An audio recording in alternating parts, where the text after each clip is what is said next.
We are up and going. We got up early this morning before the sunrise. Took us a nice long drive over here to Morgan City, Louisiana, and we are going commercial crawfishing. That's right. My buddy Chad Jordan from Hook and Line. I know y'all seen him on here before. He's got about 190 crawfish traps out there. We're fixing to go check that he sells at the market because we know you folks love crawfish. So let's get in the boat and get out there and get to work.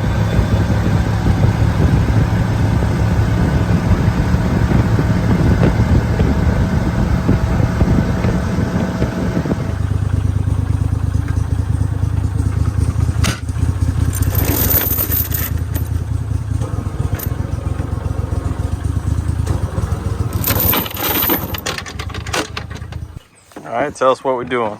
Put the sacks on this picking table. Okay, and what does that do? We'll dump the cage in here, sort through it, get all the trash out, and then rake them down into the sack. Gotcha. So one side's for trash, one side's for crawfish? Both sides are both for crawfish. Sides for, okay. Yeah, we hand pick the trash out of it. Oh, okay, I gotcha. And how many pounds would typically go in a sack? Well, right now, 34 pounds. Yeah, 34. 35. Depending on the size of the crawfish. You know, Yeah. the big ones obviously take up more space, so you don't get as much. Right. And what makes this area good for crawfish that we're in right now? Rick, take over there. The lilies. The lily, the alligator grass. Crawfish eat the roots of the lilies. Uh-huh. Yeah, you can pick it up and see. There ain't no They should have a roots on long root Oh, stem. okay. They don't. This is our first trap. Not bad. Indeed.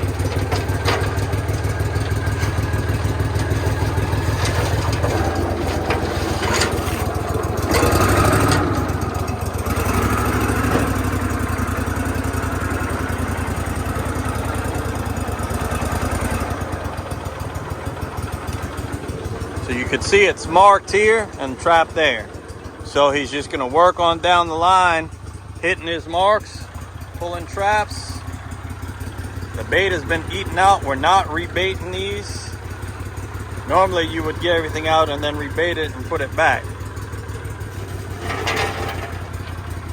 Y'all got catfish for bait? Mullet. Mullet.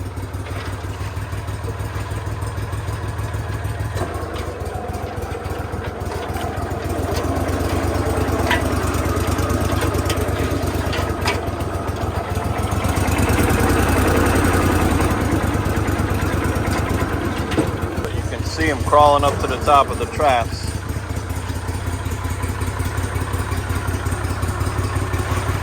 Oh man, look at this one. That's what I'm talking about. Yes. That would be a good run, Rick. Yeah, I might know get more than 12 sacks. All we got is 12. I had to pick up a couple traps and put them in the trap. Yeah. Back on when we get to the house.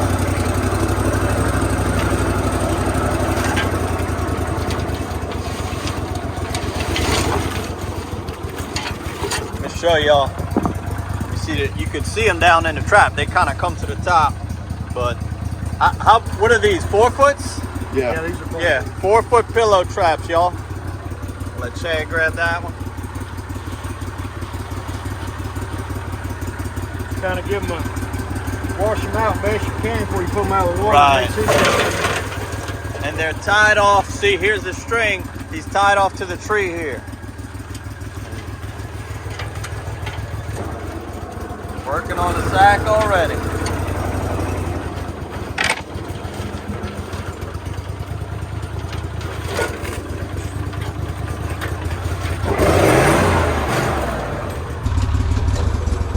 What he eating them up? Ain't nothing left of the bone. Ain't nothing left.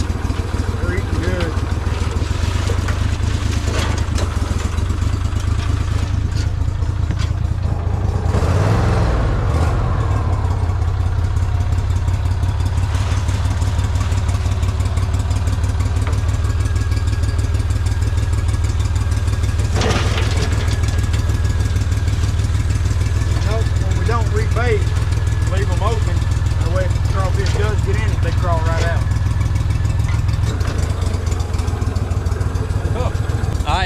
in the Chapalaya Basin. That is the largest swamp in all of America.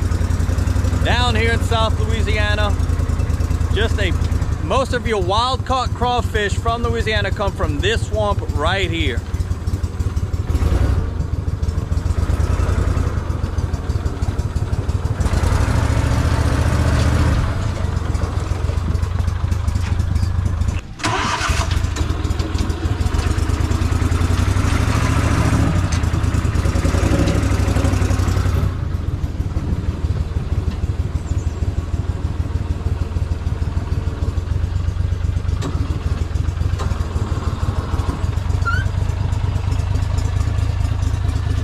Willow trees in here.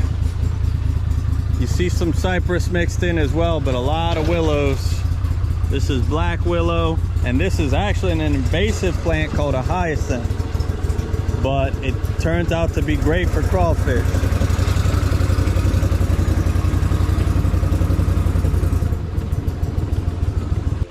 All right, tell us your name, buddy. We didn't get to introduce you yet.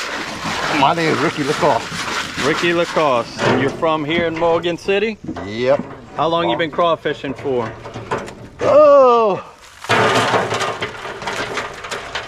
No, I went fishing yesterday. Oh, see. 50-something years. You've been crawfishing for 50-something years. You still love doing it? Oh, yeah. You never get tired of pulling up that trap, huh? Right now. So are we off to a good start today? Oh, yeah. Yeah. Yeah. This sack is just about full, huh? Well, that one, yeah. Yeah. I let them get a little, so I can pack them down. Right.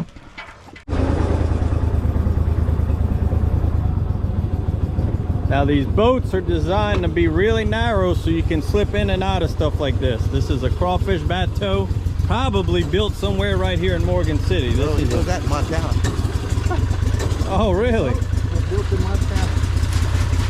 But the design came from here. Yes. Yeah. Yeah, the design of the boat is 100% Louisiana. Right. Big ones in this one. Yeah. That's a good size. That trap had all big ones.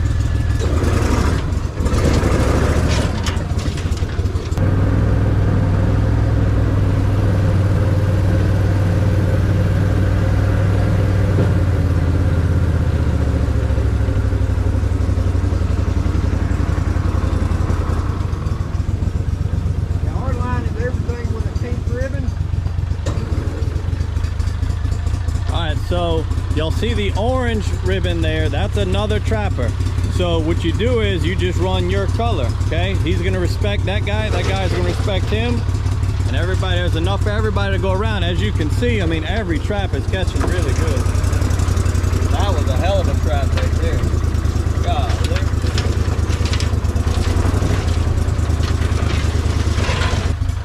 I was racing for it. Yeah, that was a close one. So this spot here is almost all open water. I'm interested to see. I bet you don't catch nearly as well. Not bad, not bad.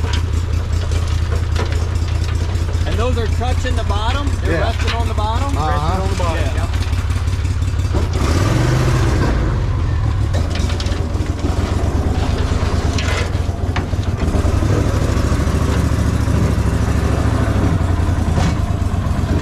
See, like, look how narrow of a spot you got to fit through. That's what this boat is perfect for. How long's the boat? 20? 20. There's a 20-foot long boat, but it's, heck, it's probably, I don't know, 40 inches wide, 40? 40, the bottom, 40? 48?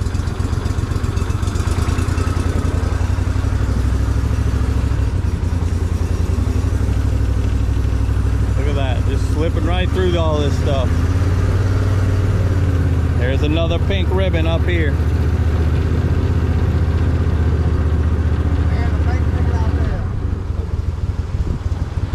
Got some bank. Got a big log we're about to go over. There we go.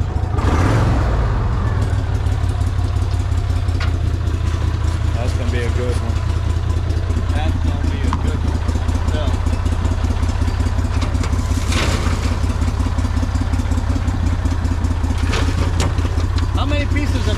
put in the trap? Just We one? put a half a mullet. Wow. Just a half a mullet gets all those crawfish.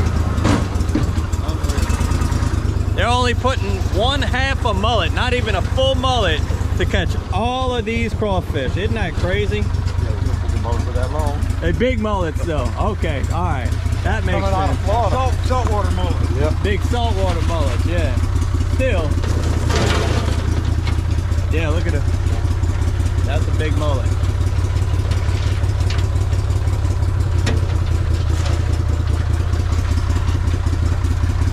That one's dropped. Oh, I know. All right, now the spot we're in right now, Mr. Rick was saying, is flooded annually. It always has water on it, but the water levels do fluctuate. So as it fluctuates, you'll change kind of where you're setting your traps, how you're setting them. But this area does stay flooded annually.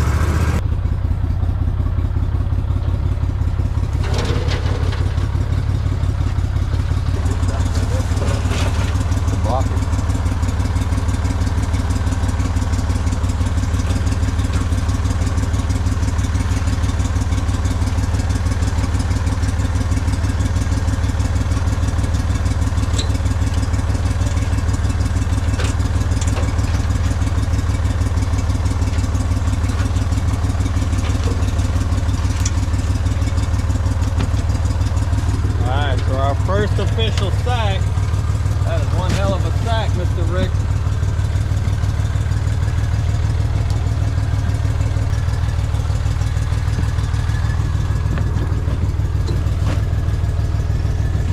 There it is. All right, folks, we on the board. We got our first sack. The next one's coming, just about done. Chad said he brought 12 total today. So let's hope we get those all filled. And if we do, I don't know what we're gonna do with the extra. We'll have to see.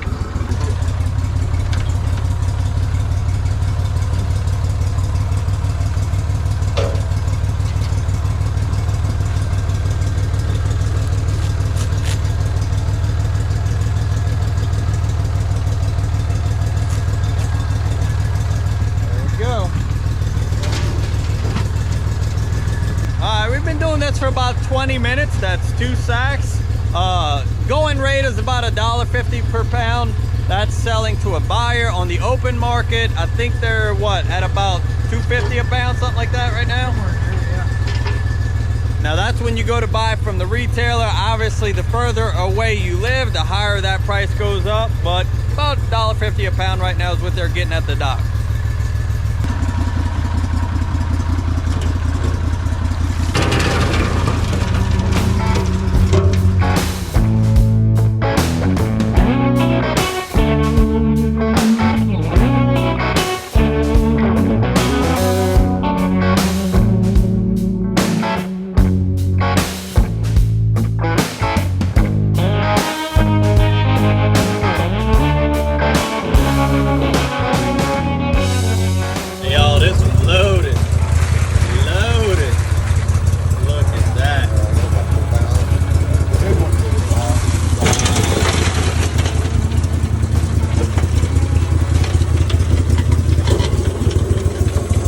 What was the best year of crawfishing you ever had?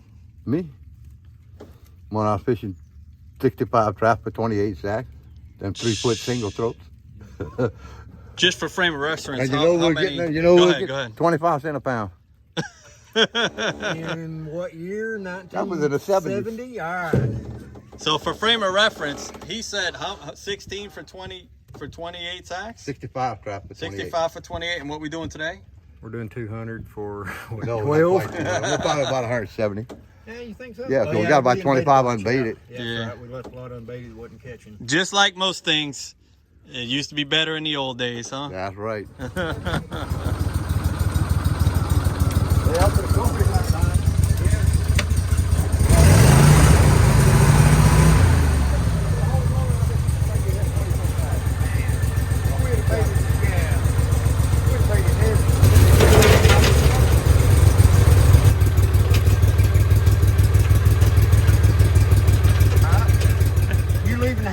Rick, how many sacks you think we getting today? I'll figure 15. Why didn't you grab extra sacks? You knew we only had 12. We passed everywhere to buy these sacks. You thinking we're going to get 15 sacks? We can put a whole sack in here and block this off. That's not the point. We'll have to cook some on the boat, huh, Rick? Beautiful crawfish. All right, now we are in early May, so this is kind of late spring, early summer for us. Some days it feels definitely like an early summer day. Today it's a little bit cool. We had a rainstorm. Some of the demand for crawfish starts to die off after Easter. So you see the price starts to stable out, get a little bit lower at that point, but they're still getting a pretty good price for what they catch. All right, now you'll notice the trap is on this side of the tree. So if we look that way, that is the southerly direction. That is heading south. If we look this way, that is heading north. The Atchafalaya is a basin, meaning that it drains from the top to the bottom, right? So that's north. Your water enters there from the rivers and then flows through south. So your water direction is predominantly always flowing south. Crawfish tend to walk against the current north. That's why you set on that side of the tree.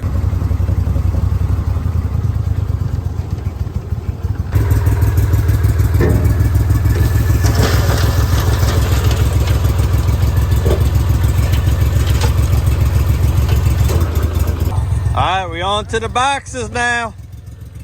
On to the boxes. How much you reckon the box holds? 100 pounds of them.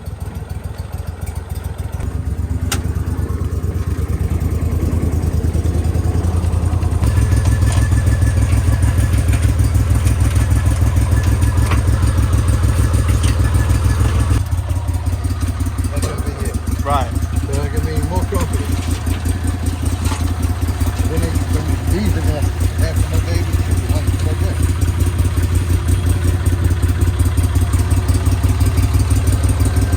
Last one. All right, shut the motor. All right, y'all, that is the last trap for the day, right, Mr. Chad? Yes, sir. Last cage of the day. Good day, huh, bro? It was a real good day. Yeah. Yes, indeed. So we filled up all the 12 sacks, and we got, what would you say? Close to 15. My man called 15. I know 13 and a half.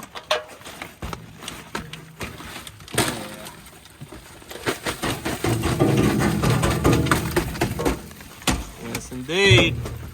That's old school right there, huh? Did y'all ever use boxes instead of sacks? When you run out, you use whatever you can. Yeah, well, I'm saying back in the day, or did y'all always have sacks? Oh, we always had sacks. You always had sacks, We yes. just didn't buy none today. We didn't stop nowhere. You can't tell me you never forgot your sacks back then. Huh? You never forgot it? Oh, Nope. come on. All the time. Me and Toby, when we put out bad by that time, we put them 100-something traps out.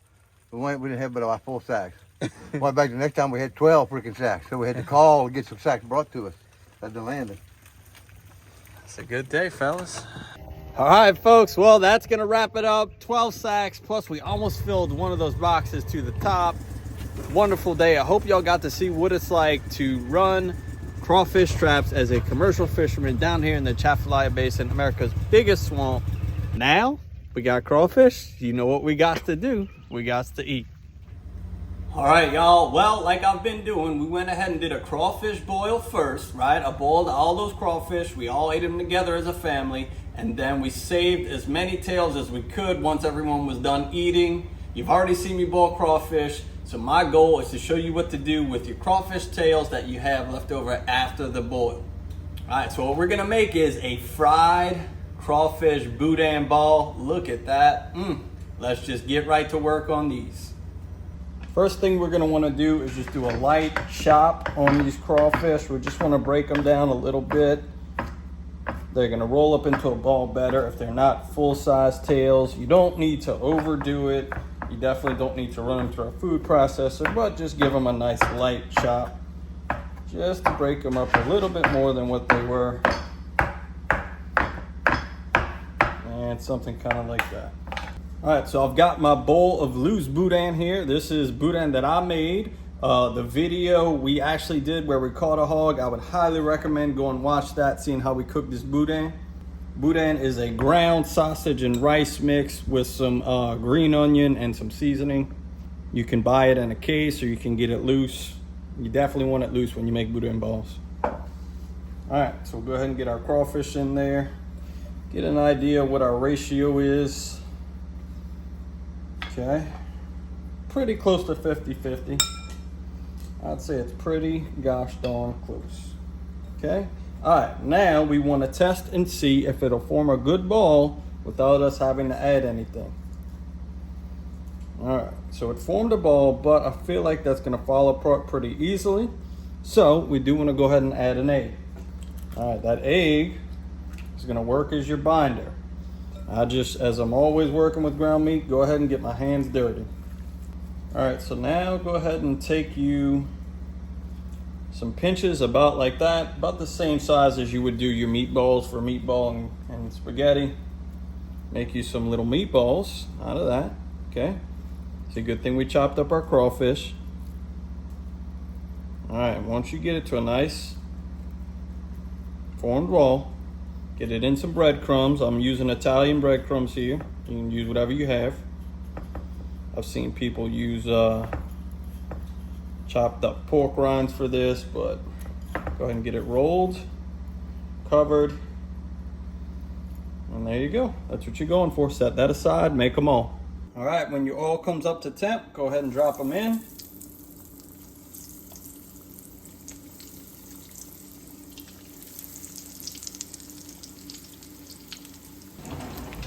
And you'll want to move them around so they don't burn.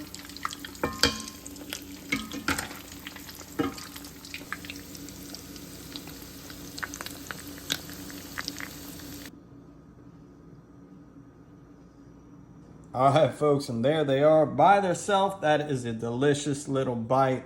But y'all know me, I don't do anything without a little bit of sauce. We're gonna put some remoulade on these.